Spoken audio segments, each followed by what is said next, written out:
মুগ্ধতা প্রকাশ করবে। আসুন সেই কালকের এই শুভ মুহূর্তে সেই মুগ্ধতায় আমরা ঘুরিয়ে দেবো আমাদের নিজেদেরকে।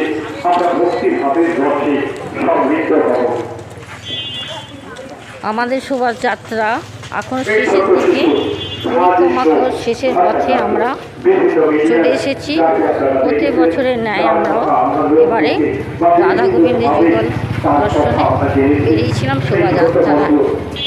এখন অনেকটা পথ আমরা এখন শেষের দিকে, এবং আগামীকাল থাকছে ভাজমা, যার মাত্র 3 বছর বয়স। সে আসছে পাঠ করতে।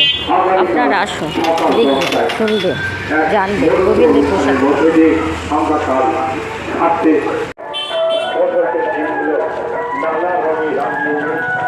সকাল 10টার সময় আপনারা সবাই ভাগবত কথা শ্রবণ করতে যাবেন এবং সবাই ভগবানের প্রসাদ পাবেন। সবাই যাবেন রায়পাড়া শ্রীহরি সেবানীর ফাউন্ডেশনে